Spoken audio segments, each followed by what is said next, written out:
शालीमार से विधायक रेखा गुप्ता दिल्ली की मुख्यमंत्री बन गई है। गुरुवार को उन्होंने दिल्ली के रामलीला मैदान में शपथ ली। इस शपथ के साथ दिल्ली में भी अब भाजपा की सरकार है। शपथ ग्रहण के साथ ही रेखा गुप्ता को हाई लेवल की सुरक्षा मिल गई है। जवानों का दस्ता उनकी सुरक्षा के लिए तैनात होगा। मुख्यमंत्री रेखा गुप्ता को जेड सिक्योरिटी मिली है। नमस्कार दोस्तों, स्वागत है आपका सेरेब्रल सर्कल पर। और आज के इस वीडियो में हम जानेंगे कि उन्हें मिलने वाली जेड सिक्योरिटी है क्या और इसमें कौन कौन से सुरक्षा इंतजाम होते हैं। तो बने रहिए हमारे साथ वीडियो के अंत तक।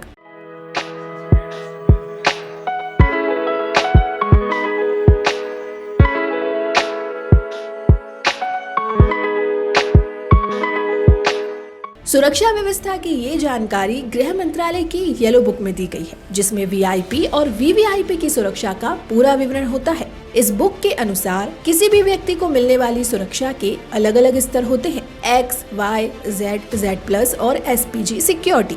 रेखा गुप्ता को मिलने वाली सुरक्षा जेड श्रेणी की है, जो तीसरी उच्चतम श्रेणी की सुरक्षा मानी जाती है। जेड श्रेणी सुरक्षा में 22 सुरक्षा कर्मी होते हैं, जिनमें से 4 या 6 एनएसजी कमांडो, पुलिस के जवान और अन्य सुरक्षा कर्मी तैनात होते हैं। इसके अलावा दिल्ली पुलिस, आईटीबीपी या सीआरपीएफ के जवान भी इस सुरक्षा व्यवस्था का हिस्सा होते हैं। जेड सिक्योरिटी की व्यवस्था को समझे तो जेड श्रेणी की सुरक्षा के अंतर्गत 22 जवानों का एक दस्ता तैनात रहता है। इसमें कमांडो और पुलिस के जवानों के अलावा 8 सुरक्षा कर्मी जो हथियारों से लैस होते हैं, पर्सनल सिक्योरिटी ऑफिसर, एस्कॉर्ट्स और वॉचर्स शामिल होते हैं। इस सुरक्षा व्यवस्था के तहत सुरक्षा काफिला भी होता है, जिसमें सुरक्षा वाहन भी शामिल होते हैं। जेड सिक्योरिटी की व्यवस्था कैसी होती है, आइए अब इसे समझ लेते हैं। जेड सिक्योरिटी तीसरी सबसे बड़ी सिक्योरिटी होती है। पहली है एसपीजी और दूसरी है जेड प्लस। देश के प्रधानमंत्री की सुरक्षा करने की जिम्मेदारी एसपीजी यानी विशेष सुरक्षा दल के पास होती है। पुलिस के डीजी रैंक के ऑफिसर के पास इसकी कमान होती है। एसपीजी का हेडक्वार्टर दिल्ली में है। वहीं जेड प्लस श्रेणी की सुरक्षा में 55 जवान शामिल होते हैं। इसमें एनएसजी यानी नेशनल सिक्योरिटी गार्ड होते हैं। ये पल भर में दुश्मन को मार गिराने में माहिर होते हैं। वर्तमान में गृह मंत्री अमित शाह और आरएसएस प्रमुख मोहन भागवत को ये सुरक्षा मिली हुई है। अब सवाल ये भी उठता है कि जेड सिक्योरिटी का खर्च कौन उठाता है। अगर ये सुरक्षा किसी बिजनेसमैन समेत प्राइवेट सेक्टर से जुड़े शख्स को मिलती है तो उसे सुरक्षा के लिए भुगतान करना पड़ता है। योग गुरु बाबा रामदेव और एक्टर आमिर खान को जेड सिक्योरिटी मिल चुकी है। वहीं सरकार से जुड़े वीआईपी और वीवीआईपी को इसका भुगतान नहीं करना पड़ता। 2014 में एक आरटीआई के जवाब में ये स्पष्ट किया गया कि जेड सिक्योरिटी का खर्च राज्य सरकार द्वारा उठाया जाता है। इसका मतलब है कि रेखा गुप्ता को मिलने वाली सुरक्षा का खर्च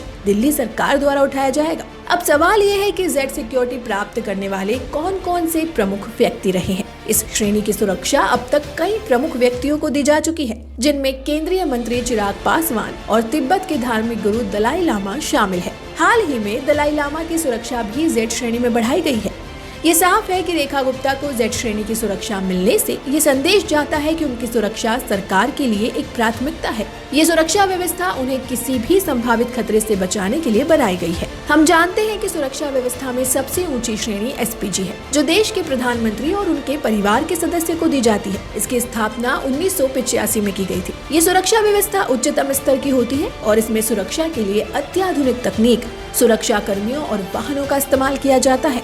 एसपीजी की टीम के सदस्य अत्यधिक प्रशिक्षित होते हैं और उन्हें राष्ट्रीय सुरक्षा के मामलों में विशेष अनुभव होता है। आज के लिए बस इतना ही। अगर आपको ये जानकारी पसंद आई हो तो इस वीडियो को लाइक करें, शेयर करें और हमारे चैनल सेरेब्रल सर्कल को सब्सक्राइब करना ना भूलें। हम फिर मिलेंगे आपसे एक और इन्फॉर्मेटिव वीडियो के साथ। तब तक के लिए धन्यवाद।